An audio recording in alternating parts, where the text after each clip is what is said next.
आज बच्चों हम लोग पढ़ेंगे सॉल्वेंट। बहुत इंपॉर्टेंट टॉपिक है। अब सॉल्वेंट में देखो होगा क्या, आप लोग ऑर्गेनिक केमिस्ट्री जब पढ़ोगे तो उसमें आपको कुछ रिएक्शंस ऐसे मिलेंगी, जैसे कहा गया एक रिएक्टेंट ए है, वो बी से रिएक्शन करता है और यहां पे सॉल्वेंट मान लीजिए हमने ले लिया बेंजीन। तो ऑर्गेनिक केमिस्ट्री में ये जो सॉल्वेंट होता है इसका बहुत बड़ा रोल होता है। ये सॉल्वेंट ही डिसाइड करता है कि जो प्रोडक्ट बन रहा है वो कौन सा बनेगा। सॉल्वेंट का बहुत बड़ा रोल है। तो अब होता क्या है, पहले हम सॉल्वेंट लेते हैं और सॉल्वेंट लेने के बाद उसमें एक रिएक्टेंट डाल देंगे। जब रिएक्टेंट जाएगा, रिएक्टेंट इसमें डिसॉल्व होगा। फिर दूसरा रिएक्टेंट डाल देते हैं और जब दूसरा रिएक्टेंट जाएगा तब वो भी इसमें डिसॉल्व होगा। फिर इनके बीच में रिएक्शन होगी और रिएक्शन के बाद प्रोडक्ट बनेगा।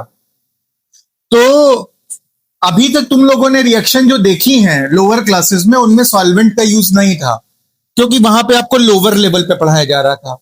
अब हायर लेवल पे जब पढ़ोगे तो आपको इसको भी कंसीडर करना होगा। भाई रिएक्टेंट आपस में रिएक्शन करते हैं, प्रोडक्ट बनता है, सही बात है, लेकिन रिएक्टेंट आपस में रिएक्शन करते हैं तो किस सॉल्वेंट के अंदर रिएक्शन कर रहे हैं, तब प्रोडक्ट क्या बनेगा, हम लोगों को इस पे फोकस करना है। इससे मैकेनिज्म रिएक्शन की बदल जाती है। तो हम लोग आज जो पढ़ेंगे वो सॉल्वेंट के बारे में ही पूरा डिटेल पढ़ेंगे। देखो, ऑर्गेनिक केमिस्ट्री में जो सॉल्वेंट होते हैं वो बेसिकली दो तरह के होते हैं। ऑर्गेनिक केमिस्ट्री में जो सॉल्वेंट होंगे वो बेसिकली दो तरह के होते हैं। एक सॉल्वेंट होते हैं जिनको हम कहते हैं non polar solvent. Non polar solvents, non polar solvent का मतलब होगा ऐसे सॉल्वेंट जिनका डाइपोल मोमेंट जीरो हो। आप लोग डाइपोल मोमेंट पढ़ चुके हो, तो डाइपोल मोमेंट जिन सॉल्वेंट का जीरो होगा वो सॉल्वेंट बोले जाएंगे नॉन पोलर सॉल्वेंट। और दूसरे सॉल्वेंट जो ऑर्गेनिक केमिस्ट्री में पढ़ते हो उनको बोला जाता है पोलर सॉल्वेंट्स। पोलर सॉल्वेंट्स ऐसे सॉल्वेंट्स होते हैं जिनका डाइपोल मोमेंट जीरो नहीं होता। तो ऑर्गेनिक सॉल्वेंट्स, जब हम बात करेंगे, सॉल्वेंट की बात करें या ऑर्गेनिक सॉल्वेंट की बात करें, क्योंकि हम लोग ऑर्गेनिक केमिस्ट्री पढ़ रहे हैं, तो हम ऑर्गेनिक केमिस्ट्री की अगर हम बात कर रहे हैं तो ऑर्गेनिक केमिस्ट्री में जो आप लोग सॉल्वेंट्स देखोगे, वो जो सॉल्वेंट्स हैं वो बेसिकली कितने टाइप के मिलेंगे? दो टाइप के। एक सॉल्वेंट होता है जिसको बोलते हैं नॉन पोलर सॉल्वेंट, इसका डाइपोल मोमेंट कितना होगा? जीरो। और दूसरे टाइप के जो सॉल्वेंट मिलेंगे उनका डाइपोल मोमेंट जीरो नहीं होगा, उनको हम लोग पोलर सॉल्वेंट बोलेंगे। अब पोलर सॉल्वेंट्स में भी दो क्लास होती हैं। पोलर सॉल्वेंट भी दो टाइप के होते हैं। एक होते हैं बच्चों जिनको बोला जाता है polar protic solvent. Polar protic solvents. और दूसरे टाइप के जो सॉल्वेंट होते हैं इनको हम लोग बोलते हैं polar aprotic solvents.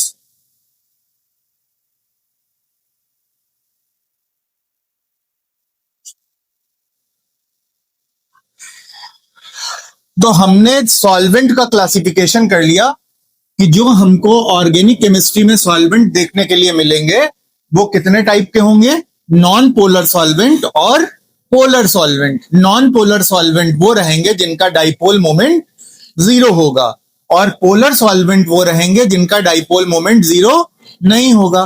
Polar solvent को भी दो क्लास में बांटा गया है, पोलर प्रोटिक सॉल्वेंट और पोलर अप्रोटिक सॉल्वेंट।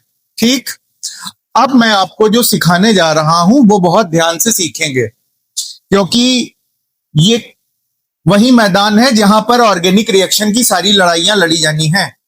देखो, नॉन पोलर सॉल्वेंट में आपको बेसिकली मिलेगा बेंजीन। दूसरा एग्जाम्पल मिलेगा टॉलुइन।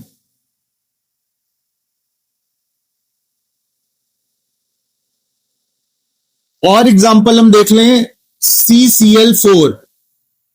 CCl4 बेटा नॉन पोलर होता है, हमने आपको पढ़ा रखा है। यहां पे कार्बन पे हाइब्रिडाइजेशन कितना होगा, sp3। देखो CCl4 की स्ट्रक्चर, कितने कार्बन लगे हुए हैं, एक कार्बन पे 4 क्लोरीन लगे होते हैं, और इसकी शेप जो होती है वो टेट्राहेड्रल होती है। नीचे कुछ पिरामिड टाइप का और ऊपर ये, तो टेट्राहेड्रल शेप होती है। अब कार्बन और क्लोरीन में इलेक्ट्रोनिगेटिविटी किसकी ज्यादा है, कार्बन की। सॉरी, किसकी इलेक्ट्रोनिगेटिविटी ज्यादा है, क्लोरीन की। तो ये कार्बन और क्लोरीन का बॉन्ड जो होगा ये पोलर हो जाएगा। ये बॉन्ड कैसा हो जाएगा, पोलर। तो ये बॉन्ड पोलर हो गया। और अगर आप चारों बॉन्ड ना देखिए, केवल कार्बन और क्लोरीन का बॉन्ड देखो, तो इसका जो डाइपोल मोमेंट होगा उसका डायरेक्शन हमेशा लेस इलेक्ट्रोनिगेटिव से ज्यादा इलेक्ट्रोनिगेटिव की तरफ होता है। तो इसका डाइपोल मोमेंट इधर हो जाएगा। ये कार्बन क्लोरीन का बॉन्ड भी पोलर होता है बेटा, इसका डाइपोल मोमेंट इस डायरेक्शन में। ये कार्बन क्लोरीन का बॉन्ड ये भी पोलर होगा, इसका डाइपोल मोमेंट इस डायरेक्शन में, और ये भी बॉन्ड पोलर होता है। लेकिन अब आप सोचोगे सर आप तो इसको नॉन पोलर बता रहे हो। हाँ ठीक है, हम नॉन पोलर ही बोल रहे हैं, पूरा मॉलिक्यूल नॉन पोलर है। बॉन्ड पोलर होना और मॉलिक्यूल का पोलर होना ये अलग अलग बातें हैं। देखो यहां पे ये बॉन्ड पोलर है। अब हम इसको दो पार्ट में अगर डिवाइड करें, तो ये नीचे की तरफ आपको 3 वेक्टर दिखाई दे रहे हैं। डाइपोल मोमेंट वेक्टर क्वांटिटी होती है। तो एक वेक्टर ये, दूसरा ये, तीसरा ये, तीनों वेक्टर का रिजल्टेंट, आपने फिजिक्स में पढ़ा होगा कि जो दो वेक्टर्स होते हैं, दोनों वेक्टर्स का रिजल्टेंट हमेशा उनके बीच से होके ही जाता है। तो अगर ये 3 वेक्टर्स हैं, 3 वेक्टर्स हैं, तो इनका जो रिजल्टेंट जाएगा वो इनके बीच से होके जाएगा। ये डाइपोल मोमेंट ऊपर वाले डाइपोल मोमेंट को कैंसिल करता है, इसलिए पूरा मॉलिक्यूल क्या हो जाता है, नॉन पोलर हो जाता है। पूरे देखो बॉन्ड पोलर होना और मॉलिक्यूल पोलर होना वो अलग अलग चीजें हैं। CCl4 के बॉन्ड तो पोलर हैं, लेकिन ये पूरा मॉलिक्यूल कैसा है, नॉन पोलर है। अच्छा, ये आप लोगों को केमिकल बॉन्डिंग में डिटेल में पढ़ाया गया है। तो हमने बात की बेंजीन, टॉलुइन, CCl4,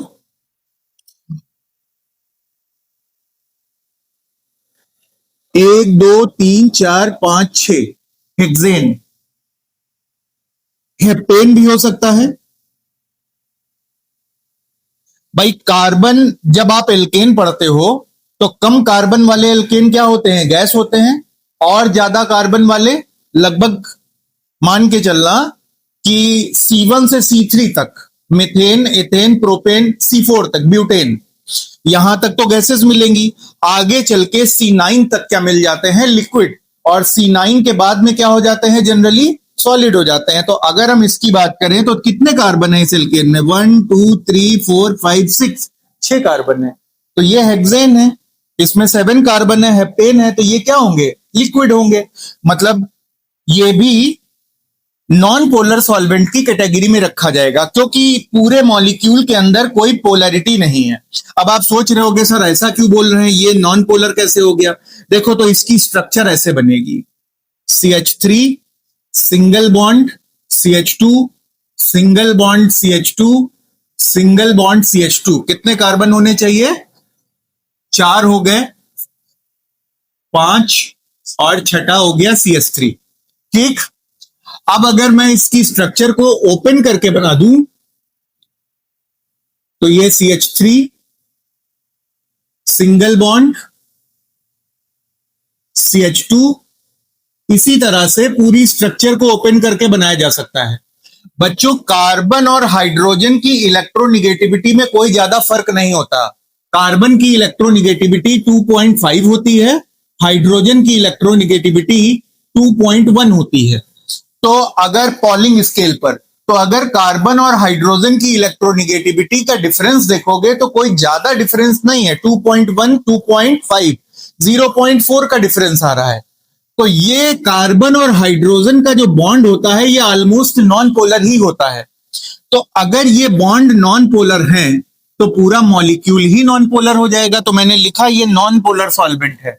ऐसे ही ये भी नॉन पोलर सॉल्वेंट होगा। CCl4 के अंदर बॉन्ड तो पोलर है लेकिन मॉलिक्यूल कैसा है, नॉन पोलर। ऐसे ही आप ये देखो, टॉलुइन किससे मिलकर बना है, कार्बन और हाइड्रोजन से। और कार्बन और हाइड्रोजन से मिलने वाले जो कंपाउंड्स होते हैं वो कैसे होते हैं, नॉन पोलर। बेंजीन किससे मिलकर बना है, कार्बन और हाइड्रोजन से। तो ये कैसा हो जाएगा, नॉन पोलर हो जाएगा। क्यों, क्योंकि कार्बन और हाइड्रोजन की इलेक्ट्रोनिगेटिविटी का डिफरेंस ज्यादा नहीं होता। ठीक, इतनी बात समझ में आई। तो नॉन पोलर सॉल्वेंट जो आपको मिलेंगे देखने के लिए, वो जनरली आपके 12th लेवल में बेंजीन मिलेगा, टॉलुइन मिलेगा, CCl4 मिल जाएगा, और क्या मिल जाएगा, हेक्सेन मिल जाएगा, हेप्टेन मिल जाएगा। ठीक है, तो ये नॉन पोलर सॉल्वेंट है। अब आपको समझना है मेनली इसको।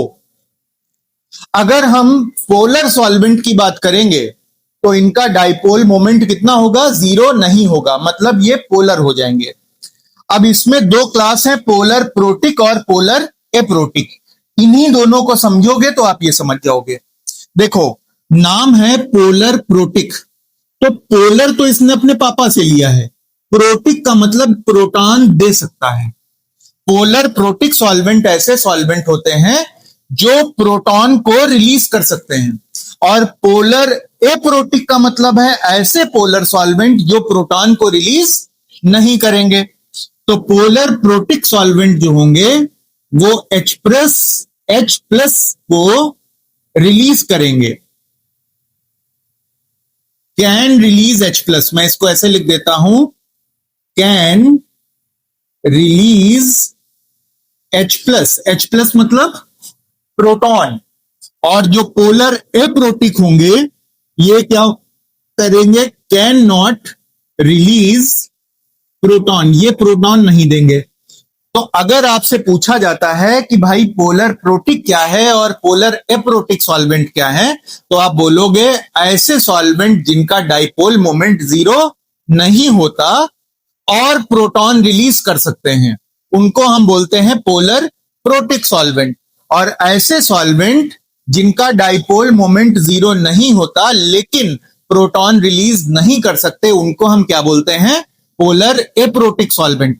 अभी एक बात और समझ लो, आगे मैं आपको 2 से 3 दिनों के अंदर पढ़ाऊंगा रिएक्शंस कितने टाइप के होते हैं। तो आप लोगों को मैं सब्स्टिट्यूशन रिएक्शन पढ़ाऊंगा, एलिमिनेशन रिएक्शन पढ़ाऊंगा, और भी जो रिएक्शंस हैं, फ्री रेडिकल सब्स्टिट्यूशन।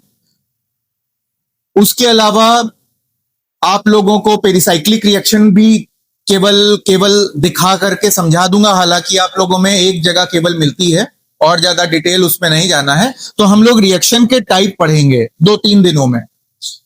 आप लोगों को वहां पर जो मैं टाइप पढ़ाऊंगा उसके लिए मैं आपको पहले बता दूं, नॉन पोलर सॉल्वेंट जो होते हैं वो फेवरेबल होते हैं in free radical substitution reactions में। जो नॉन पोलर सॉल्वेंट होंगे वो फेवरेबल किस में होंगे, अभी आगे आप पढ़ोगे 2-3 दिन में किस रिएक्शन में फेवरेबल होंगे। ध्यान रखना, फ्री रेडिकल सब्स्टिट्यूशन रिएक्शन में फेवरेबल होंगे। और जो पोलर प्रोटिक्स और पोलर एप्रोटिक हैं, ध्यान से सुनना, पोलर प्रोटिक सॉल्वेंट जो होगा वो फेवरेबल होगा SN1 रिएक्शन में और E1 रिएक्शन में। अभी हालांकि मैंने आपको पढ़ाया नहीं है SN1 क्या चीज है, लेकिन आप लोग पहले से ध्यान रखोगे, मैं बताऊंगा इसको। SN1 रिएक्शन और E1 रिएक्शन जब हम लोग आगे भी 2-3 दिन में पढ़ेंगे तो ध्यान रखना वो रिएक्शन किसमें होंगी, पोलर प्रोटिक सॉल्वेंट में होंगी। और पोलर एप्रोटिक सॉल्वेंट जो होंगे फेवरेबल होंगे जनरली SN2 रिएक्शंस में और E2 रिएक्शंस में। ये मैं आपको आगे सिखाऊंगा SN2 और E2 क्या चीज है। अभी के लिए पहले इतना नोट करो, फिर मैं डिटेल में बताऊं आपको। जब आप लोग आगे पढ़ोगे तो वहां पे पढ़ाया जाएगा nucleophilic substitution first order, elimination reaction first order.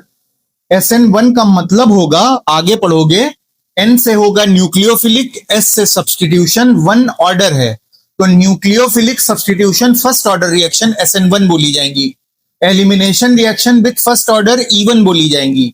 SN2 का मतलब होगा nucleophilic substitution with second order. E2 का मतलब होगा elimination reaction with second order. ये हम लोग आगे पढ़ेंगे, अभी आपको और जानना नहीं है, केवल इतना समझना है कि पोलर प्रोटिक सॉल्वेंट SN1 और E1 वाले को रिप्रेजेंट करेंगे, इसको फेवर करेंगे, और पोलर एप्रोटिक सॉल्वेंट किसको फेवर करेगा? SN2 को फेवर करेगा, और किसको फेवर करेगा? E2 को करेगा।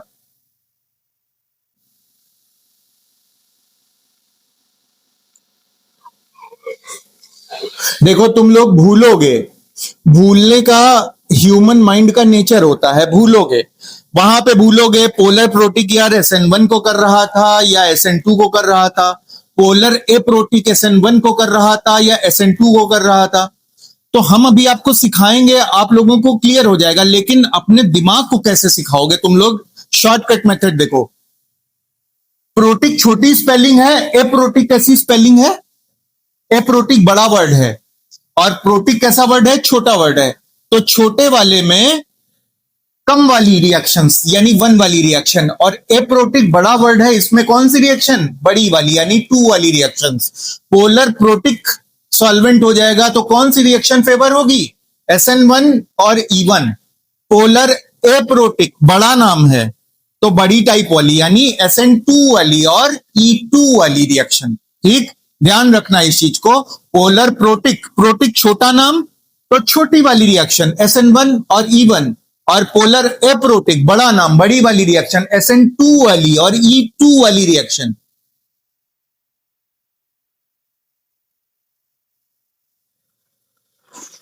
और जो नॉन पोलर सॉल्वेंट होगा इसके अंदर पोलरिटी ही नहीं है। नॉन पोलर सॉल्वेंट के अंदर क्या है? पोलरिटी नहीं है। तो जब पोलरिटी नहीं होगी तो ये प्लस और माइनस आयन बनाने पे जोर नहीं देगा, और जब प्लस माइनस आयन नहीं बनेगा मतलब कार्बोकेटायन या कार्बेनायन नहीं बनेगा, तो तीसरा कौन बचा? Free radical. तो इसलिए जो नॉन पोलर सॉल्वेंट होते हैं वो किसको फेवर करते हैं? फ्री रेडिकल रिएक्शंस को, फ्री रेडिकल सब्स्टिट्यूशन रिएक्शंस को फेवर करेंगे।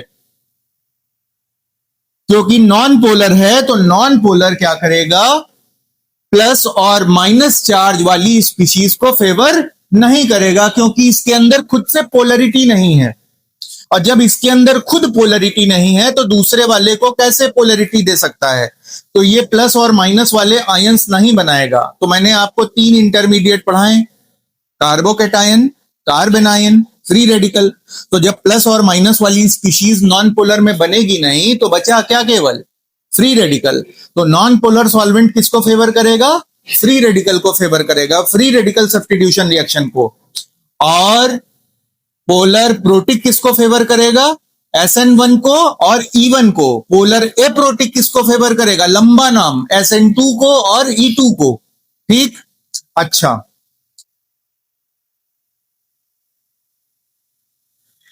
एक बात मैं आपको और बता दूं, अभी आपको सिखाऊंगा मैं ये चीज, ध्यान रखना। जो पोलर प्रोटिक सॉल्वेंट होते हैं इनके अंदर कैटायन एंड एनायन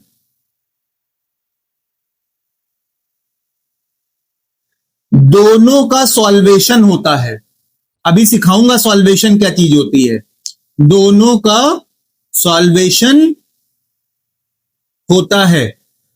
जो पोलर प्रोटिक सॉल्वेंट होंगे वो कैटायन एनायन दोनों का सॉल्वेशन कराएंगे। अभी सिर्फ ध्यान रखना है, हमने आपको सिखाया नहीं कि सॉल्वेशन क्या होता है, आज के लेक्चर में सीखेंगे हम लोग। और पोलर एप्रोटिक सॉल्वेंट ये जो होते हैं ये बच्चों कैटायन का सॉल्वेशन करेंगे, लेकिन एनायन का सॉल्वेशन नहीं कर पाते, ज्यादा नहीं हो पाता, थोड़ा बहुत होता है। तो अगर बिल्कुल कहा जाए कि बिल्कुल नहीं हो पाएगा तो ऐसी बात नहीं है, सॉल्वेशन होगा लेकिन बहुत हल्का होगा, ऑलमोस्ट ना के बराबर।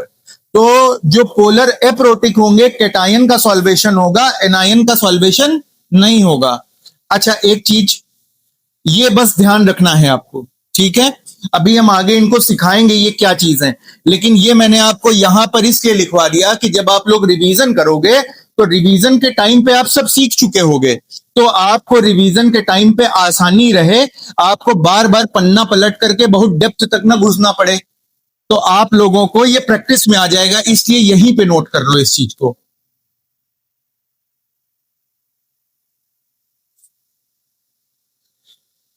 ये जो दोनों चीजें हैं ये अभी हम आगे पढ़ा रहे हैं, आगे पढ़ेंगे, तो कंफ्यूज मत होना इसमें कि हमने सॉल्वेशन पढ़ा नहीं, तो सॉल्वेशन हमें पता नहीं है, सर ने ये क्या बता दिया। तो हम सॉल्वेशन अभी जब पोलर प्रोटिक और पोलर एप्रोटिक पढ़ा लेंगे उसके बाद आपको अगला टॉपिक सॉल्वेशन ही पढ़ाएंगे।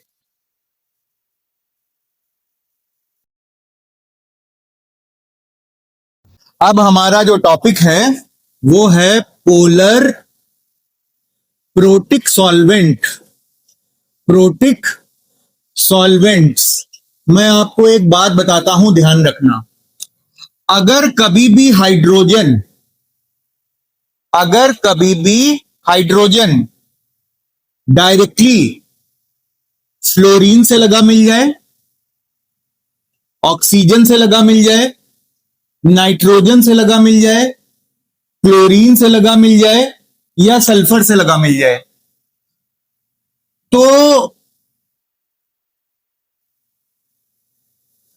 ऐसा हाइड्रोजन अगर फ्लोरीन से लगा होगा तो फ्लोरीन की इलेक्ट्रोनिगेटिविटी बेटा बहुत ज्यादा होती है, हाइड्रोजन की इलेक्ट्रोनिगेटिविटी फ्लोरीन की कंपैरिजन में बहुत कम होती है। और इलेक्ट्रोनिगेटिविटी का मतलब क्या होता है? इलेक्ट्रॉन खींचने की ताकत। तो ये जितने भी एलिमेंट हैं अगर इनसे हाइड्रोजन लगा है तो ये इलेक्ट्रॉन को खींचेंगे अपनी तरफ। अगर इलेक्ट्रॉन खींचेंगे तो सोचो क्या होगा, यहां जो बॉन्ड के इलेक्ट्रॉन्स होंगे वो इनकी तरफ खिंच जाएंगे और इनके ऊपर कैसा चार्ज आ जाएगा? Del minus. और हाइड्रोजन के ऊपर कैसा चार्ज आ जाएगा? Del plus. तो बॉन्ड कैसा हो जाएगा? पोलर। तो जब बॉन्ड अगर पोलर हो गया तो आसानी से H प्लस निकल सकता है। बात समझ में आ रही है? तो क्या होगा? H plus can release easily. ऐसे सॉल्वेंट जिनमें आपको हाइड्रोजन फ्लोरीन से लगा दिखाई दे जाए, ऑक्सीजन से लगा दिखाई दे जाए, नाइट्रोजन से लगा दिखाई दे, क्लोरीन से लगा दिखाई दे या सल्फर से लगा दिखाई दे, तो आप क्या समझोगे कि हाइड्रोजन और इन एटम के इलेक्ट्रोनिगेटिविटी का डिफरेंस बहुत ज्यादा हो गया, तो ये बॉन्ड पोलर हो जाएगा। और पोलर अगर बॉन्ड हो गया तो प्लस और माइनस चार्ज एक दूसरे से सेपरेट हो सकते हैं, मतलब H प्लस इसमें से निकल सकता है। और H प्लस अगर निकलेगा तो सॉल्वेंट क्या माना जाएगा? प्रोटिक माना जाएगा। ठीक है, एग्जाम्पल देख लो पोलर प्रोटिक सॉल्वेंट के। देखो ये कैसे हैं? इलेक्ट्रोनिगेटिव एटम्स, ये सब इलेक्ट्रोनिगेटिव एटम्स है। जैसे एक एग्जांपल आपको दिखाता हूं, ध्यान से देखो। मेरे पास है ROH, ये क्या है बेटा? एल्कोहल। अगर कोई रिएक्शन एल्कोहल में कराई जाए, मेरे पास एक रिएक्टेंट है A, दूसरा रिएक्टेंट है B, और हमने सॉल्वेंट के तौर पे सिलेक्ट कर लिया एल्कोहल को, तो एल्कोहल में पहले A को डालेंगे, फिर एल्कोहल में किसको डालेंगे? B को डालेंगे, और तब A और B एल्कोहल के अंदर आपस में रिएक्शन करना शुरू करेंगे। तो उस समय एल्कोहल क्या करेगा? एल्कोहल में आप देखो हाइड्रोजन किससे जुड़ा हुआ है? ऑक्सीजन से। तो अगर हाइड्रोजन ऑक्सीजन से जुड़ा हुआ है तो ये किस तरह का सॉल्वेंट बनेगा? पोलर प्रोटिक सॉल्वेंट बनेगा और ये H प्लस आयन को रिलीज कर सकता है। ठीक है, तो एल्कोहल कोई भी हो, मिथाइल एल्कोहल, इथाइल एल्कोहल, कोई भी एल्कोहल होगी तो वो कैसा एल्कोहल होगा? पोलर प्रोटिक सॉल्वेंट होगा। तो पोलर प्रोटिक सॉल्वेंट का आपने एक एग्जांपल देख लिया, एल्कोहल। दूसरा एग्जांपल देखो, वाटर, H2O। H2O की स्ट्रक्चर आप जानते हो कैसे बनती है? HOH। ठीक, अब वाटर में क्या होता है? ऑक्सीजन की इलेक्ट्रोनिगेटिविटी हाइड्रोजन से ज्यादा है, तो यह बॉन्ड कैसा होगा? पोलर बॉन्ड होगा, मॉलिक्यूल ही पूरा पोलर होता है। तो अगर यह बॉन्ड पोलर है तो इसका मतलब ये H प्लस आसानी से दे सकता है। तो वाटर कैसा मॉलिक्यूल हो गया? Polar molecule. और अगर हम वाटर को सॉल्वेंट की तरह इस्तेमाल करेंगे तो वाटर कैसा सॉल्वेंट माना जाएगा? पोलर प्रोटिक सॉल्वेंट माना जाएगा, क्योंकि H प्लस दे सकता है। देखो H किससे जुड़ा हुआ है? ऑक्सीजन से। मैंने कहा वो सारे सॉल्वेंट जिनमें हाइड्रोजन या तो फ्लोरीन से जुड़ा हो, ऑक्सीजन से या नाइट्रोजन से, क्लोरीन से या सल्फर से डायरेक्टली जुड़ा होना चाहिए, तो ऐसे सॉल्वेंट किस क्लास में रखे जाएंगे? पोलर प्रोटिक में। अगला एग्जांपल देखो, जैसे मैं ले लूं ammonia, liquid ammonia. Ammonia gas है, अमोनिया लिक्विड भी है, लिक्विड अमोनिया। तो अमोनिया की स्ट्रक्चर आप देखो, नाइट्रोजन, कितने हाइड्रोजन लगे हुए हैं? यहां पे 3 हाइड्रोजन लगे हुए हैं और ऊपर लोन पेयर होता है। तो अमोनिया में हाइड्रोजन नाइट्रोजन से डायरेक्टली लिंक है, तो ये अपना प्रोटॉन रिलीज कर सकता है। तो हम क्या बोलेंगे कि अमोनिया कैसा सॉल्वेंट है? पोलर प्रोटिक सॉल्वेंट है। अगला एग्जांपल देख लो, RCOOH, carboxylic acid. Carboxylic acid की स्ट्रक्चर कैसे बनेगी? R single bond C, double bond O, single bond OH। अब यहां पे देखो, ऑक्सीजन के साथ डायरेक्टली कौन लिंक्ड है? हाइड्रोजन। तो यहां से ऑक्सीजन हाइड्रोजन का बॉन्ड टूट सकता है। अगर हाइड्रोजन ऑक्सीजन का जब बॉन्ड टूटेगा, कैसे टूटेगा? ऑक्सीजन की इलेक्ट्रोनिगेटिविटी ज्यादा है, तो ऑक्सीजन हाइड्रोजन के शेयर्ड इलेक्ट्रॉन को अपनी तरफ खींचेगा, तो हाइड्रोजन पे पॉजिटिव चार्ज डेवलप होगा, H प्लस के फॉर्म में ये रिलीज हो सकता है।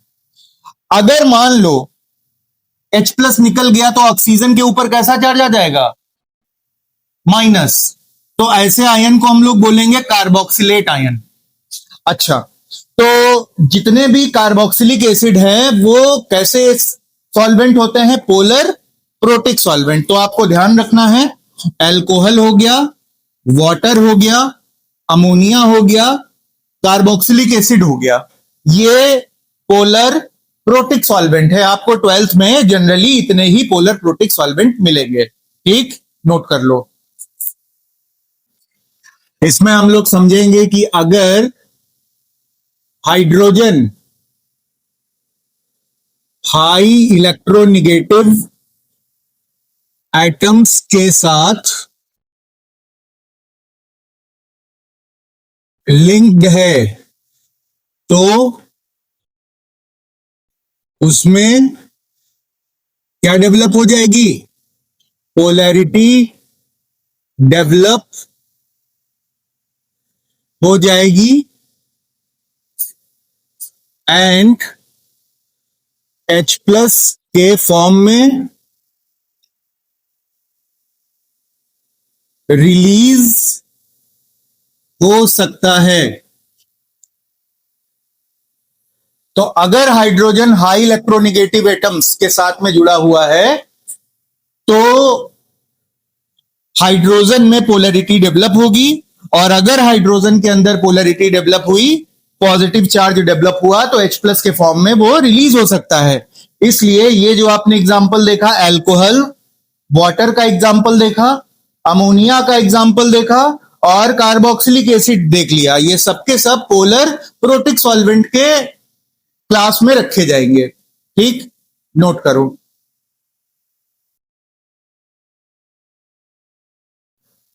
अब हम लोगों को देखना है polar aprotic solvent, polar aprotic solvents.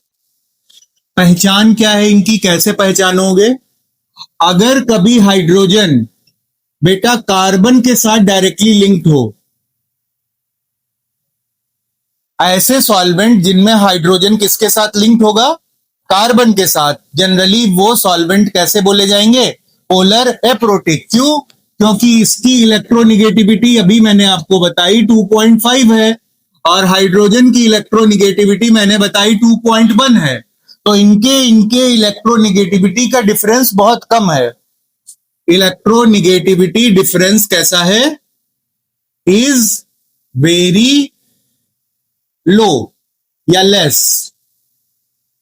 तो ये कार्बन हाइड्रोजन बॉन्ड जो होगा वो कैसा माना जाएगा? ऑलमोस्ट नॉन पोलर ही माना जाएगा। और अगर ऑलमोस्ट नॉन पोलर है, बॉन्ड के अंदर पोलरिटी नहीं डेवलप हुई, तो क्या H प्लस बनेगा? नहीं बनेगा। तो can not release H plus. तो इसीलिए हम इसको बोलते हैं पोलर एप्रोटिक सॉल्वेंट। जैसे एग्जाम्पल देखिए, पहला आ गया ईथर, ROR। अब आप सोच रहे होंगे ईथर ये कैसे? तो चलो इसका मैं आपको एक एग्जांपल दिखाता हूं। जैसे मेरे पास है di methyl ether, CH3O CH3 di methyl ether है। क्या बेटा हाइड्रोजन ऑक्सीजन के साथ डायरेक्टली लिंक्ड है? नहीं। हाइड्रोजन किसके साथ लिंक्ड है? कार्बन के साथ लिंक्ड है। तो अगर हाइड्रोजन कार्बन के साथ लिंक्ड है तो आप देखो ऐसे हाइड्रोजन H प्लस के फॉर्म में रिलीज नहीं हो पाएंगे। तो ये सॉल्वेंट क्या H प्लस दे पाएगा? नहीं दे पाएगा। तो इसको हम लोग जनरली बोल देते हैं कि ईथर कैसा सॉल्वेंट है? अप्रोटिक सॉल्वेंट है। ठीक। अगला एग्जांपल देख लीजिए, एसीटोन।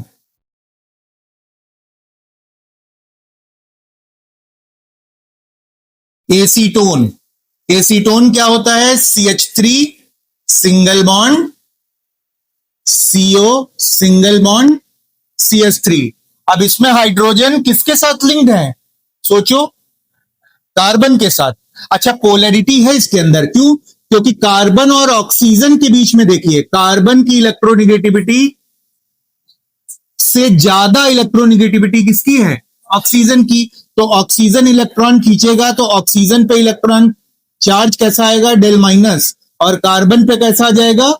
Del plus. तो ये मॉलिक्यूल कैसा हो रहा है? पोलैरिटी है तो पोलर मॉलिक्यूल हो रहा है। देखो पोलर हो गया। ठीक है। और हाइड्रोजन किसके साथ लिंक्ड है? कार्बन के साथ। तो H प्लस नहीं दे सकता। तो कैसा हो गया? एप्रोटिक हो गया। तो एसीटोन कैसा एग्जाम्पल है? पोलर अप्रोटिक का। अब आप सोच रहे होगे सर ये एप्रोटिक है, समझ में आ गया ईथर, लेकिन पोलर है, समझा दीजिए कैसे पोलर है। तो देखो, ऑक्सीजन और कार्बन की इलेक्ट्रोनिगेटिविटी में डिफरेंस है कि नहीं? तो ये इलेक्ट्रॉन ऑक्सीजन खींचेगा तो कार्बन पे पॉजिटिव चार्ज, ऑक्सीजन पे निगेटिव चार्ज डेवलप होगा। और ईथर की हालांकि स्ट्रक्चर जब आप बनाओगे, ऑक्सीजन पे निगेटिव और कार्बन पे कैसा चार्ज डेवलप होगा? Positive charge. तो मॉलिक्यूल कैसा हो जाएगा? पोलर हो जाएगा। और H प्लस नहीं दे सकता, इसलिए एप्रोटिक हो जाएगा। ठीक। अगला एग्जाम्पल देखो, अगला एग्जाम्पल है DMSO, डेम्सो। इसका पूरा नाम होता है डाई मिथाइल सल्फॉक्साइड। क्या नाम होता है? Di methyl sulphoxide. अच्छा, एक बात मैं आपको और बता दूं, ध्यान रखना, आप लोगों को कभी भी रिएक्शन में एरो के ऊपर अगर शॉर्टकट में नाम लिखा हुआ मिल जाए, ये ऑब्जर्वेशन की बात बता रहा हूं, DMSO लिखा हुआ मिल जाए, DMS लिखा मिल जाए, DMA लिखा मिल जाए, DMF लिखा मिल जाए, HMPA लिखा मिल जाए, तो समझ लेना अगर इस तरह का एब्रिवेशन आता है शॉर्ट फॉर्म में तो हमेशा पोलर अप्रोटिक सॉल्वेंट का ही होगा। अगर DMSO मैंने पूछा तो आप क्या बताओगे? Polar aprotic. DMA पूछा तो क्या बताओगे? Polar aprotic. मतलब जितने भी शॉर्ट फॉर्म वाले सॉल्वेंट आपको मिलेंगे वो सब पोलर एप्रोटिक ही मिलेंगे। ठीक। इसका पूरा नाम मैं लिख देता हूं, क्या नाम है इसका? Di methyl sulphoxide, sulphoxide. देखो इसकी स्ट्रक्चर कैसे बनेगी, डाई मिथाइल सल्फॉक्साइड, मतलब सल्फर से ऑक्सीजन लगा होगा और सल्फर से दो मिथाइल लगे हैं। सल्फर की वैलेंसी कितनी होती है, 2 होती है, 4 होती है, 6 होती है, क्योंकि ये कोवेलेंसी शो करता है, वैकेंट डी ऑर्बिटल है इसमें। तो देखो ऐसी स्ट्रक्चर बनेगी, सल्फर के साथ ऑक्सीजन डबल बॉन्ड से, और यहां पे सल्फर की वैलेंसी 4 होती है, यहां पे लग गया मिथाइल और यहां पे लग गया मिथाइल, तो ये हो गया डाई मिथाइल सल्फॉक्साइड। जैसे कीटोन था, कीटोन में कार्बन की जगह पे सिर्फ हमने क्या लगा दिया, सल्फर लगा दिया, तो ये बन गया डाई मिथाइल सल्फॉक्साइड। अब आप सोचो कि ये पोलर एप्रोटिक है कि नहीं, तो पहले देखो पोलैरिटी आएगी क्या, सल्फर इलेक्ट्रोनिगेटिव है, ऑक्सीजन भी इलेक्ट्रोनिगेटिव है, कौन ज्यादा इलेक्ट्रोनिगेटिव है। देखो बेटा, सल्फर और ऑक्सीजन की अगर हम बात करें तो क्या मिलेगा, ऑक्सीजन एटॉमिक नंबर कितना होगा इसका 8, और सल्फर, सल्फर का एटॉमिक नंबर 16, 2, 8, 6। अगर हम इलेक्ट्रोनिगेटिविटी की बात करें तो ऑक्सीजन जो होगा वो ज्यादा इलेक्ट्रोनिगेटिव होता है, तो ऑक्सीजन पे कैसा चार्ज आ जाएगा, डेल माइनस, और सल्फर पे कैसा आ जाएगा, डेल प्लस। तो यहां पर ये मॉलिक्यूल कैसा हो गया, पोलर। और हाइड्रोजन किससे जुड़ा हुआ है, कार्बन से, तो क्या प्रोटॉन देगा, नहीं देगा, तो हम क्या बोलेंगे, एप्रोटिक है, पोलर है साथ में कैसा है, एप्रोटिक है। ठीक, अगला एग्जांपल देखो, अगला एग्जांपल है डीएमएस, डाई मिथाइल सल्फाइड। इसका पूरा नाम क्या है, डाई मिथाइल सल्फाइड। स्ट्रक्चर कैसे बनाओगे, सल्फर और इसके साथ में दो मिथाइल लगे हुए हैं। अब आप सोचो, कार्बन के साथ सल्फर जुड़ा है, कार्बन के साथ सल्फर जुड़ा है, तो बॉन्ड पोलर हो जाएगा, क्योंकि कार्बन से ज्यादा इलेक्ट्रोनिगेटिविटी किसकी है, सल्फर की, तो बॉन्ड पोलर हो जाएगा। और हाइड्रोजन कार्बन के साथ जुड़े हुए हैं तो डिप्रोटोनेट नहीं होंगे, तो अगर इसका डिप्रोटोनेशन नहीं होगा, प्रोटॉन निकलेगा नहीं, तो यह कैसा माना जाएगा, एप्रोटिक माना जाएगा। बोलो बात क्लियर है, कार्बन पे आ जाएगा डेल्टा प्लस, कार्बन पे आ जाएगा डेल्टा प्लस, सल्फर पे आ जाएगा डेल माइनस, तो ये पोलर हो गया, साथ में एप्रोटिक हो गया, नोट करो।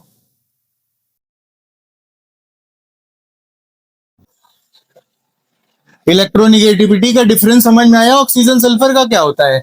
ऑक्सीजन फैमिली में आप देख लो, ऑक्सीजन ऊपर होता है, सल्फर नीचे होता है, फिर सेलेनियम होता है, फिर टेल्यूरियम है, फिर पोलोनियम है।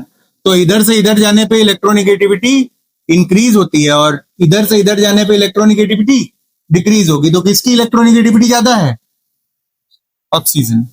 अच्छा मैं इसको हटा दूं,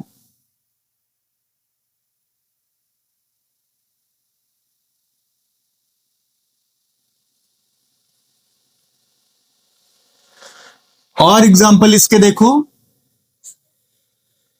अगला इसका एग्जाम्पल है बच्चों डीएमए।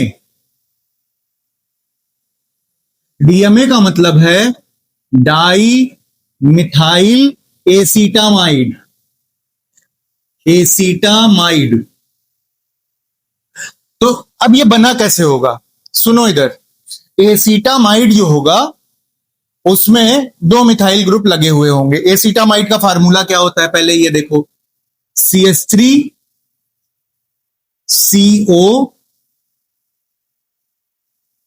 NH2, ये फार्मूला किसका है, एसीटामाइड का। ठीक, अभी अगर हम खाली एसीटामाइड की बात नहीं कर रहे हैं, हम डाई मिथाइल एसीटामाइड की बात कर रहे हैं, तो डाई मिथाइल एसीटामाइड में ये वाला हाइड्रोजन और ये वाला हाइड्रोजन ये रिप्लेस हो जाता है और इसकी जगह पे क्या आ जाते हैं, दो मिथाइल ग्रुप आ जाते हैं।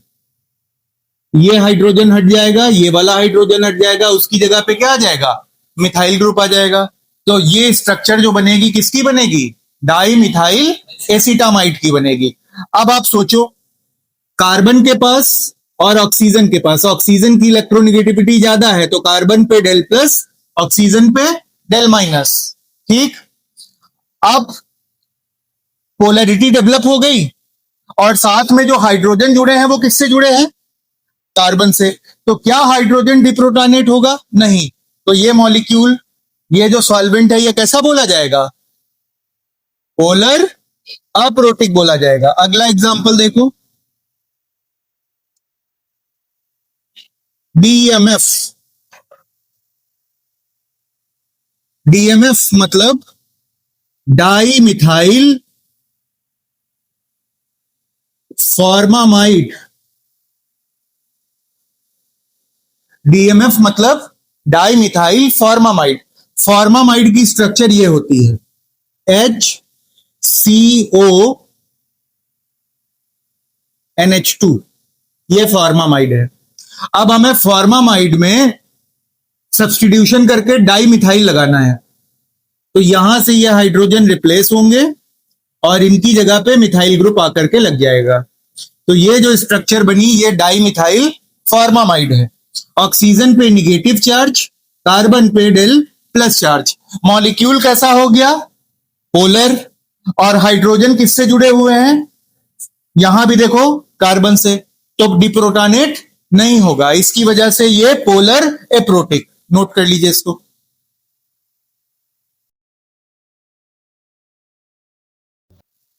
अगला एग्जांपल देखो,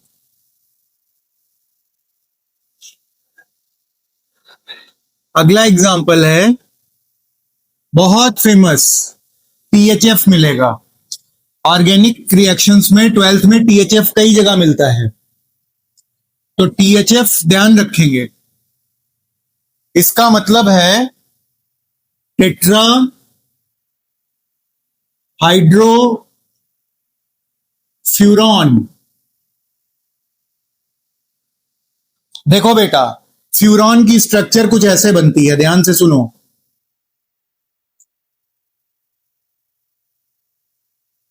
ये फ्यूरॉन है, इसको हम बोलते हैं फ्यूरॉन। अब फ्यूरॉन का अगर हम पाई बॉन्ड तोड़ दें, अच्छा इसकी स्ट्रक्चर में देखो, ये जो कार्बन है, इस कार्बन के कितने बॉन्ड लगे हुए हैं? 1 2 3। एक हाइड्रोजन इसका फ्री होगा। यहां पे 1 2 3 बॉन्ड लगे हैं, एक हाइड्रोजन इस पे लगा हुआ होगा, एक हाइड्रोजन इस पे लगा हुआ है और एक हाइड्रोजन इस पे लगा हुआ है। इस स्ट्रक्चर को क्या बोला जाता है? फ्यूरॉन बोलते हैं। अगर हम इसके दोनों पाई बॉन्ड तोड़ दें, तो देखो कुछ ऐसी स्ट्रक्चर बन जाएगी।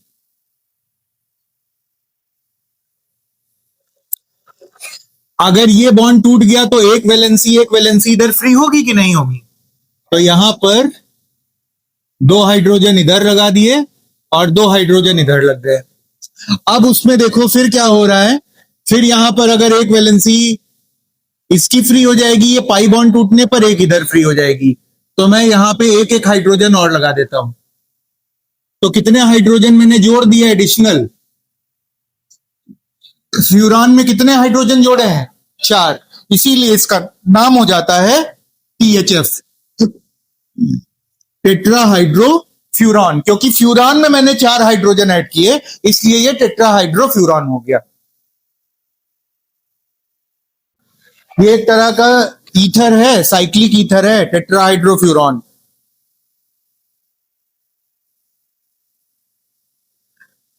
अभी शुरुआत में हमने पढ़ा था ईथर कैसे होते हैं, पोलर प्रोटिक या पोलर एप्रोटिक?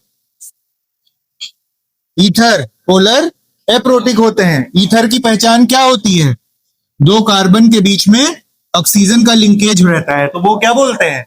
ईथर बोले जाते हैं। अब यहां पे देखो क्या लगा हुआ है? कार्बन। यहां क्या लगा हुआ है? कार्बन। 2 कार्बन के बीच में क्या लगा है? और वो साइकिल के फॉर्म में है, तो ये एक तरह का साइक्लिक ईथर है।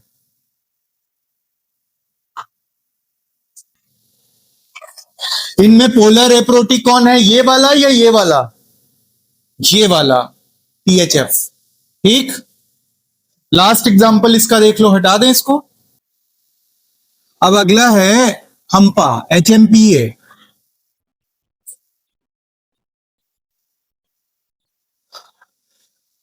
अगला एग्जांपल है बच्चों HMPA, हम्पा। इसका मतलब होता है hexamethylphosphoramide. Hexa methyl फॉस्फोरामाइड,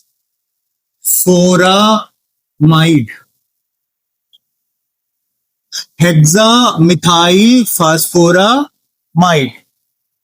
अब ये बनता कैसे है? देखो, फास्फोरामाइड है तो फास्फोरिक एसिड से बनेगा। फास्फोरिक एसिड का एमाइड होता है। फास्फोरिक एसिड का फार्मूला क्या होता है? ध्यान से देखो, यहां पर 3 OH लगे हुए होते हैं। ये एसिड कौन सा है? Phosphoric acid. ये एसिड है phosphoric acid. Phosphoric acid shortcut में इसको क्या बोलेंगे? H3PO कितना? 4। H3PO कितने हैं? 4। ये कौन सा है? फास्फोरिक एसिड है। अब हम इसका एमाइड बनाना चाहते हैं, तो हम यहां से जो बेसिक ग्रुप लगे हैं इसमें OH, उनको रिप्लेस करके NH2 ग्रुप डालेंगे। ध्यान से देखो इधर, तो मैंने क्या किया, यहां पर NH2 ग्रुप डाले, NH2 यहां और NH2 यहां। अब बच्चों ये बन गया फास्फोरिक एसिड का एमाइड, तो इसको क्या बोलेंगे? फास्फोरामाइड बोल देंगे। ठीक है, और उसमें भी ये जो दोनों हाइड्रोजन हैं इनको रिप्लेस कर दीजिए, दोनों हाइड्रोजन को, और इनकी जगह पे मिथाइल ग्रुप लगा दीजिए। CH3 CH3 CH3 CH3, इसी तरह से CH3 और CH3। कितने मिथाइल हो गए? तो हेक्सामिथाइल। और बाकी था क्या? फास्फोरिक एसिड का एमाइड, तो हेक्सामिथाइल फास्फोरामाइड। इसकी स्ट्रक्चर नहीं पूछी जाएगी तुम लोगों से, बस मैंने केवल जानकारी के लिए तुमको बता दिया है। ठीक है, ये हेक्सामिथाइल फास्फोरामाइड है, HMPA। तो ये हमने सॉल्वेंट पढ़े। और अब एक बात और, आपने देखे चाहे THF हो या DMF हो या DMA हो या डेम्सो हो या फिर HMPA हो, जितने शॉर्टकट नाम आपको मिल रहे हैं वो सारे के सारे कैसे हैं? पोलर एप्रोटिक हैं। अच्छा, अब बताओ, अभी थोड़ी देर पहले बताया था, पोलर एप्रोटिक सॉल्वेंट किस तरह की रिएक्शन को फेवर करेगा? SN1 को या SN2 को? SN2 को करेगा। और E1 को या E2 को? E2 को करेगा। पोलर प्रोटिक किसको करेगा? SN1 को और E1 को। जबकि नॉन पोलर सॉल्वेंट किसको फेवर करेगा? फ्री रेडिकल सब्स्टिट्यूशन रिएक्शंस को। ठीक, अभी हमने इसके बारे में पढ़ा नहीं लेकिन सीख लिया है। अभी आगे इसको जब डिटेल में पढ़ाएंगे तब आपको इसकी पीछे का लॉजिक बताएंगे। एग्जाम में इतना टाइम नहीं होगा आप लोगों के पास कि आप लोग हर एक चीज को बहुत डेप्थ में सोचो, क्योंकि टाइम लिमिटेड रहता है। तो ये चीजें हमारी जबान पे रटी होनी चाहिए।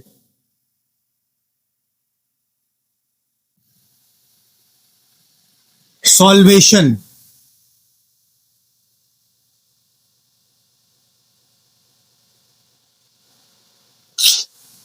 बच्चों अगर कोई मेरे पास सॉल्वेंट है, ये मेरे पास सॉल्वेंट है,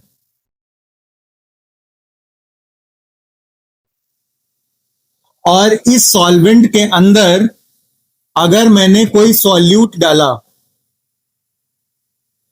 तो ये सॉल्यूट इस सॉल्वेंट के अंदर जा करके डिसॉल्व होता है। ये तो हम लोगों ने पढ़ रखा है, लेकिन कैसे डिसॉल्व होता है उस चीज को हम बोलते हैं सॉल्वेशन।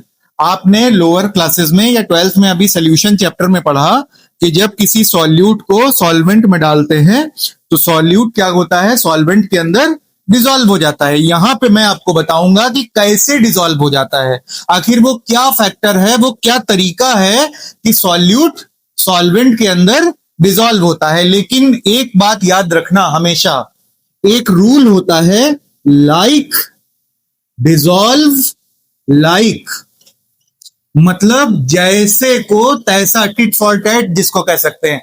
जो जैसा होता है वैसे में ही घुलता है। अच्छा आदमी अच्छे आदमियों में ही बैठना पसंद करेगा, खराब इंसान हमेशा खराब सोहबत ही पसंद करेगा। पोलर अगर कंपाउंड है तो वो पोलर सॉल्वेंट में ही डिसॉल्व होगा, नॉन पोलर अगर है तो वो नॉन पोलर में ही डिसॉल्व होना चाहेगा, ठीक है। लाइक डिसॉल्व लाइक का मतलब क्या हुआ, इस सेंटेंस को समझो कि non polar solute dissolve in non polar solvent,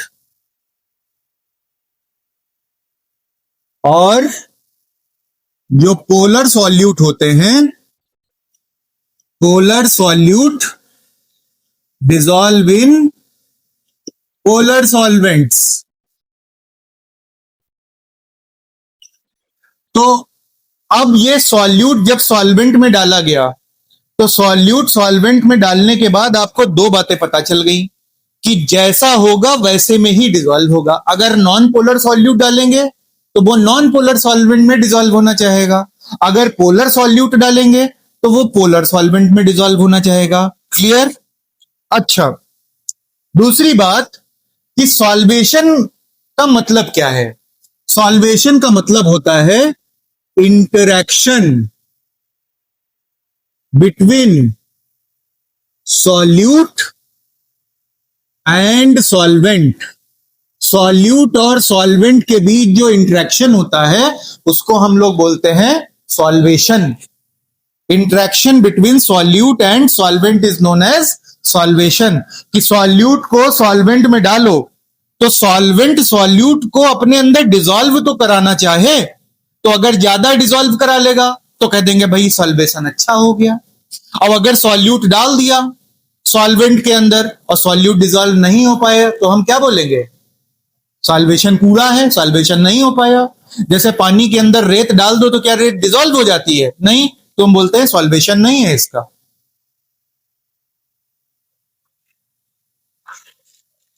इसे नोट करिए, फिर हम आपको डिटेल में इसको बताएं। अब देखो,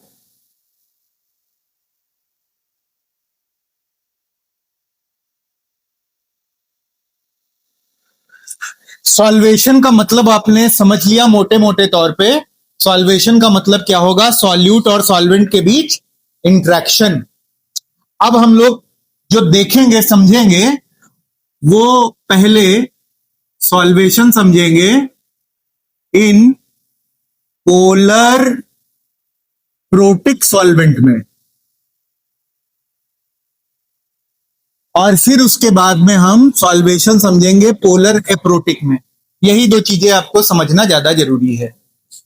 तो समझो, अभी मैंने आपको एक चीज बताई, लाइक डिसॉल्व लाइक, जो जैसा होता है वैसे में ही डिसॉल्व होता है। तो अगर तुम्हारे पास सॉल्वेंट कैसा है, पोलर प्रोटिक सॉल्वेंट, तो तुम उसमें सॉल्यूट कैसा डालोगे, पोलर सॉल्यूट डालोगे या नॉन पोलर डालोगे?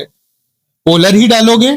तो मैं एक एग्जांपल लेता हूं, जैसे मेरे पास यहां पर जो सॉल्वेंट है वो सॉल्वेंट है कोई पोलर प्रोटिक सॉल्वेंट। सबसे आसान पोलर प्रोटिक सॉल्वेंट हमने मान लिया, जैसे वाटर है। सॉल्वेंट कौन सा हमने ले लिया, वाटर। वाटर कैसा सॉल्वेंट है, अभी मैं बता चुका हूं थोड़ी देर पहले, पोलर प्रोटिक है। वाटर कैसा है, पोलर प्रोटिक सॉल्वेंट है। अब अगर ये सॉल्वेंट पोलर है, प्रोटिक है या नहीं है वो बात की बात है, पहले तो देखो पोलर है, तो हम इसके अंदर जो सॉल्यूट डालेंगे वो कैसा डालेंगे डिसॉल्व कराने के लिए, पोलर डालेंगे। तो सपोज कर लो मेरे पास NaCl है, ये सॉल्यूट, और ये सॉल्यूट भी मेरे पास कैसा है, पोलर है। क्यों पोलर है, क्योंकि इसके अंदर कॉन्स्टिट्यूएंट आयन कौन कौन से हैं, Na+ और Cl-। तो जैसे ही ये सॉल्यूट इस सॉल्वेंट के अंदर डाला जाएगा, अब देखो ये डिसॉल्व कैसे होगा। तो जब NaCl को आप डालोगे इस सॉल्वेंट के अंदर तो NaCl टूटेगा बेटा, किस में टूटेगा, बहुत अच्छे, Na+ में टूटेगा और Cl- में टूटेगा। बिल्कुल सही बात है। अब ध्यान से देखो, ये सपोज करो Na+ आयन और ये सपोज कर लो Cl- आयन। अब ये Na+ और Cl- किसके अंदर आया? वाटर के अंदर। वाटर मतलब पोलर प्रोटिक सॉल्वेंट के अंदर। तो वाटर इनके चारों तरफ इकट्ठा होने लगता है। आयंस को डिसॉल्व कराने का मतलब क्या है? वाटर इसकी तरफ इकट्ठा होने लगेगा चारों तरफ। उसी को हम बोलेंगे सॉल्वेशन। सॉल्वेशन अभी मैंने बताया सॉल्यूट और सॉल्वेंट के बीच का इंटरेक्शन। तो अब देखो ये किस तरह से डिसॉल्व होगा, ध्यान से सुनो। ये वाटर है, ऑक्सीजन पे कैसा चार्ज है? Del minus. हाइड्रोजन पे कैसा चार्ज है? Del plus. अब पानी इसके चारों तरफ जब इकट्ठा होने लगेगा, वाटर यानी पोलर प्रोटिक सॉल्वेंट, तुम वाटर की जगह कुछ और भी ले सकते हो, हम एक एग्जांपल वाटर का बता रहे हैं। वाटर के केस में सॉल्वेशन को हाइड्रेशन भी बोल देते हैं। तो चूंकि यहां पर प्लस चार्ज है, तो और वाटर इसके चारों तरफ फिल्म बनाएगा, इकट्ठा होने लगेगा। तो वाटर का कौन सा पार्ट, ऑक्सीजन वाला पार्ट या हाइड्रोजन वाला पार्ट, कौन सा पार्ट अट्रैक्ट होना चाहेगा Na+ से? ऑक्सीजन वाला। क्यों? क्योंकि ऑक्सीजन पे कैसा चार्ज है? Del negative. तो बेटा ऑक्सीजन अंदर की तरफ रहता है, हाइड्रोजन बाहर की तरफ रहता है। ये इंटरेक्शन इसके किसके बीच में इस तरह से होने लगते हैं, और इसको हम बोल देते हैं कि सॉल्वेशन हो गया। किसका सॉल्वेशन हुआ? ये सॉल्यूट का। सॉल्यूट में भी किसका सॉल्वेशन हुआ? सॉल्यूट के कैटायन का सॉल्वेशन हो गया। तो ये वाटर की एक लेयर बनती चली जाएगी इसके चारों तरफ। ठीक है, ऑक्सीजन अंदर की तरफ रहेगा और हाइड्रोजन बाहर की तरफ रहेगा। लेकिन अगर Cl- के चारों तरफ वाटर इकट्ठा होगा, तो कैसे इकट्ठा होगा? Cl- से कौन इंटरेक्ट करेगा? तो अब इस कंडीशन में हाइड्रोजन अंदर की तरफ रहेगा और ऑक्सीजन बाहर की तरफ रहेगा। तो इसका जो सॉल्वेशन होगा Cl- का, वो कुछ इस तरह से होगा।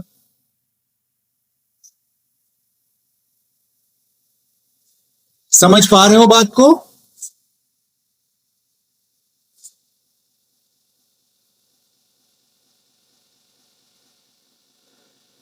और वाटर की लेयर बनती चली जाती है इसके चारों तरफ। तो ये किसका हो गया solvation? Solvation of cation of solute. और ये क्या हुआ? Solvation of anion of solute. तो पोलर प्रोटिक सॉल्वेंट क्या करता है? कैटायन और एनायन दोनों का सॉल्वेशन कर लेता है। ध्यान रखेंगे ये बात। पोलर प्रोटिक सॉल्वेंट क्या करेगा? सॉल्यूट के कैटायन का भी सॉल्वेशन कर लेगा, उसके चारों तरफ इकट्ठा हो जाएगा, और एनायन का भी सॉल्वेशन कर लेगा, उसके चारों तरफ भी इकट्ठा हो जाएगा। बहुत इंपॉर्टेंट बात बता रहा हूं, ध्यान से रखना अपने दिमाग में, इसको पिन कर लेना, क्योंकि अभी हम पोलर एप्रोटिक बताएंगे। वो कैटायन का तो सॉल्वेशन कर लेगा, एनायन का नहीं कर पाएगा। तो यहां पर आपने जो इंपॉर्टेंट बात सीखी वो क्या सीखी? कि पोलर प्रोटिक सॉल्वेंट सॉल्यूट के कैटायन एंड एनायन दोनों का सॉल्वेशन करता है, दोनों का सॉल्वेशन कर लेता है। क्या कोई फ्री रहेगा? क्या कैटायन फ्री है या एनायन फ्री है? कोई फ्री नहीं है। ना तो कैटायन फ्री है, कैटायन को वाटर ने पकड़ रखा है चारों तरफ से। एनायन भी बेटा फ्री नहीं है, क्योंकि वाटर ने इसको चारों तरफ से पकड़ रखा है। अब हम लोग सेम चीज देखेंगे solvation in polar aprotic solvent में।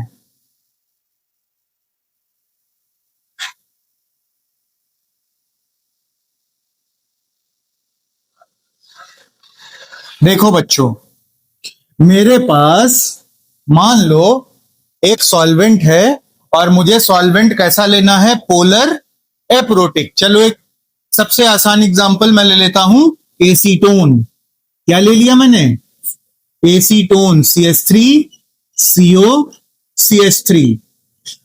पोलर है कि नहीं, पोलर है या नहीं, क्यों, क्योंकि ऑक्सीजन पे डेल निगेटिव और कार्बन पे डेल पॉजिटिव चार्ज है, तो ये पोलर है। और एप्रोटिक क्यों है, क्योंकि हाइड्रोजन किससे जुड़ा हुआ है, कार्बन से, डिप्रोटॉनेट होगा नहीं, H+ देगा नहीं, तो ये पोलर एप्रोटिक सॉल्वेंट है। अच्छा, ये हो गया पोलर एप्रोटिक सॉल्वेंट। अब समझना, अब पहली बात एप्रोटिक है या नहीं वो बात की बात, ये देखो पहले ये पोलर है, तो पोलर है तो इसमें सॉल्यूट कैसा डालना होगा, पोलर ही डालना होगा, क्योंकि लाइक डिसॉल्व लाइक। तो वही मैं सॉल्यूट ले लेता हूं NaCl, ये सॉल्यूट हो गया, और ये सॉल्यूट भी पोलर सॉल्यूट है। क्यों पोलर है, क्योंकि Na+ है और Cl- है। अब ध्यान से सुनो, जब मैंने NaCl को इस सॉल्वेंट के अंदर इंट्रोड्यूस कराया तो क्या होना होगा, Na+ अलग हो जाएगा और Cl- अलग हो जाएगा। बोलो होगा या नहीं। अब अगर ये डिसॉल्व हुआ, NaCl कह दो डिसॉल्व हुआ इसके अंदर, तो NaCl डिसॉल्व होने का मतलब ये जो एसीटोन है ये Na+ के चारों तरफ भी आना चाहिए और Cl- के भी चारों तरफ आ जाना चाहिए। आओ देखते हैं, Na पे पॉजिटिव चार्ज है, तो एसीटोन का कौन सा पार्ट Na+ के तरफ आना चाहेगा, कार्बन वाला पार्ट या ऑक्सीजन वाला पार्ट, ऑक्सीजन वाला पार्ट। तो देखो ऑक्सीजन,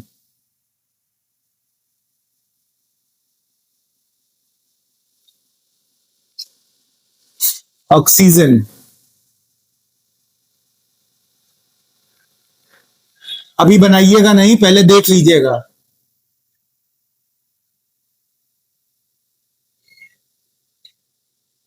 ये देखो बच्चों, सॉल्वेशन हो रहा है इसका। मैं ज्यादा मॉलिक्यूल्स नहीं बनाऊंगा, थोड़े मॉलिक्यूल्स, वरना फिर हौच पौच हो जाएगा तो समझने में दिक्कत आएगी। यहां जगह बीच में है तो बीच में भी बना सकता हूं, चलो बना ही देते हैं, आप लोगों को समझने में आसानी रहे। कार्बन, मिथाइल, मिथाइल, इस तरह से oxygen, double bonded carbon, methyl और मिथाइल। तो ये देखो Na+ के चारों तरफ एक लेयर इकट्ठा हो रही है एसीटोन की, तो हमने कहा कि भैया एसीटोन का सॉल्वेशन हो गया, CH3 CH3। ठीक, ये क्या हुआ बच्चों, बोलो, सॉल्वेशन ऑफ कैटायन हो गया। अभी देखो यहां पर ध्यान से सुनना, अगर ये माइनस चार्ज है, यहीं पे कॉन्सेप्ट बच्चे गड़बड़ करते हैं, जो मैं बताने जा रहा हूं उसको बहुत ध्यान से समझना। ये निगेटिव चार्ज है तो इससे कौन इंटरेक्ट होगा, कार्बन, कार्बन इंटरेक्ट होगा। कार्बन के साथ कौन लगा हुआ है, ऑक्सीजन, CH3 CH3। तो देखो मैं एक एग्जांपल आपको बना के दिखाता हूं, CH3 single bond C, double bond O, single bond C, single bond H, H, H। ठीक, अब ये जो मिथाइल ग्रुप लगा है ये बेटा बड़ा ग्रुप होता है यहां, इसलिए मैंने खोल करके बना दिया। यहां पर मिथाइल ग्रुप बाहर की तरफ है, और यहां पे ये जो मिथाइल ग्रुप आप देख रहे हो, ये ग्रुप कैसा ग्रुप है, बड़ा ग्रुप है, बल्कि ग्रुप है। तो ये क्या करेगा, ये Cl-, देखो ये एटम ही तो है, कार्बन का एटम, कार्बन के एटम से ऐसे समझो, ये कार्बन एटम है, ये कार्बन एटम के साथ कौन सा एटम लगा हुआ है, ऑक्सीजन। फिर इस कार्बन के साथ ये कार्बन का एटम लगा हुआ है, इस कार्बन के साथ कितने हाइड्रोजन लगे हुए हैं, 3 हाइड्रोजन लगे हुए हैं, एक हाइड्रोजन, दूसरा हाइड्रोजन, तीसरा हाइड्रोजन। अब इस कार्बन के साथ कौन लगा हुआ है, ये वाला कार्बन। बिल्कुल रियलिटी में ऐसी स्ट्रक्चर बनती है, ये कार्बन, कार्बन के साथ कितने हाइड्रोजन लगे हैं? 3। तो एक हाइड्रोजन, दूसरा हाइड्रोजन और तीसरा हाइड्रोजन, 3 हाइड्रोजन लगे हुए हैं। अब अगर मान लो Cl माइनस, ये क्या है? सेंटर में मैंने बताया ये कार्बन है, ऊपर वाला क्या है? ऑक्सीजन, ये वाला कार्बन, कार्बन, और ये तीनों क्या है? Hydrogen, hydrogen, hydrogen, hydrogen, hydrogen और हाइड्रोजन। ठीक। अब Cl माइनस, यहां पे कार्बन पे कैसा चार्ज है? प्लस, ऑक्सीजन पे कैसा है? माइनस। ध्यान से समझो। अब Cl माइनस का जो आयन है, इसके चारों तरफ ये कार्बन आकर के लगना चाह रहा है। तो क्या ये कार्बन, क्योंकि इस कार्बन पे कैसा चार्ज है? डेल्टा प्लस, और ऑक्सीजन पे कैसा है? Delta minus. तो ये निगेटिव चार्ज से ये कार्बन वाला पॉजिटिव इंटरेक्ट होगा, अंदर की तरफ आएगा, लेकिन अंदर की तरफ आ नहीं पाएगा। क्यों? क्योंकि ये जो ग्रुप लगे हुए हैं बड़े बड़े से, 2 आप ग्रुप देख रहे हो, ये जो बड़े बड़े 2 मिथाइल ग्रुप लगे हैं, ये इसका रास्ता बंद करेंगे। क्लोरीन माइनस आयन को इस कार्बन तक पहुंचने ही नहीं देंगे, और इसका पहुंचना क्या हो जाएगा? पॉसिबल नहीं हो पाएगा। तो एसीटोन इसके चारों तरफ आकर के इकट्ठा नहीं हो पाता। खाली एसीटोन की ही बात नहीं कर रहे हैं, कोई अगर आप पोलर एप्रोटिक सॉल्वेंट ले लोगे, तो वो जो एनायन होता है, एनायन का साइज तो वैसे भी बड़ा होता है। कैटायन का साइज बड़ा होता है या एनायन का? कैटायन से इलेक्ट्रॉन निकलता है तब कैटायन बनता है। तो लॉस ऑफ इलेक्ट्रॉन से अगर कैटायन बना तो उसका साइज छोटा, और एनायन कैसे बनता है? गेन ऑफ इलेक्ट्रॉन से। तो उसने इलेक्ट्रॉन गेन कर लिया, साइज कैसा हो जाएगा? बड़ा। एनायन का साइज बड़ा। तो एनायन का साइज तो वैसे भी बड़ा है, और ये इस कार्बन के साथ इंटरेक्ट नहीं कर पाएगा, तो ये एसीटोन इसके चारों तरफ लेयर नहीं बना पाएगा। तो हम कहेंगे कि solvation of anion is not possible. अगर होगा भी तो बहुत कम होगा, ड्यू टू। अब ये रास्ता रोक के जो खड़े हो जाते हैं, इसको हम लोग केमिस्ट्री की लैंग्वेज में बोलते हैं स्टीयरिक हिंड्रेंस। क्या बोलते हैं? Stearic hindrance.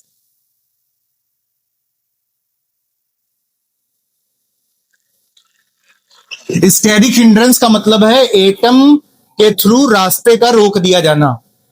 तो ये स्टेरिक हिंड्रेंस की वजह से सॉल्वेशन नहीं हो पाता। अब आपने आज सीखा क्या?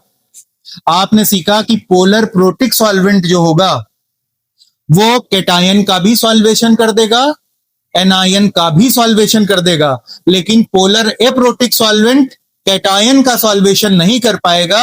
सॉरी, कैटायन का सॉल्वेशन कर देगा लेकिन एनायन का सॉल्वेशन नहीं कर पाएगा। और अगर एनायन का सॉल्वेशन नहीं हुआ तो एनायन तो आवारा हो गया, इसने रोक के रखा है इसको, और इसको रोकने वाला तो कोई है नहीं, तो ये किसकी तरह हो गया?